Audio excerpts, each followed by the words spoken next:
Zotri Dragusha, çka ka ndikuar që realisht ata kanë qenë në vendin tonë, kanë investuar këtu, kanë dhënë donacione të ndryshme dhe ne ende nuk i kemi ato njohurit bazike temi edhe për këtë shtet, por nuk kemi arritur të ndërtojmë aq marrëdhënie të afërta siç i ndërtojmë ndoshta me disa shtete më të afërta evropiane. Është distanca gjeografike faktor apo nuk ka të bëjë fare? Nuk mendoj se është distanca, duke parë pasi na kemi qenë edhe në provime hermeshme kur kemi folur për Libën muhaxherëve, kemi pa domethënë që për serbët nuk ka bë, domethënë që është e largë kur ata kanë shku dhe kanë lobu në Indonezi dhe Filipinë që mos ta njohin Kosovën dhe ende deri në këto momente këto dy shtete ende nuk e njohin Kosovën. Për këtë kemi informuar edhe Vjosa Osman, presidentin e shtetit, edhe kabinetin e saj,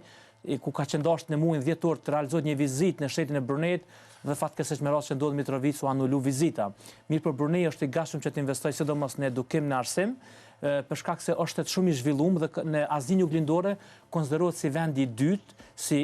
developed country, domethënë si vend i zhvilluar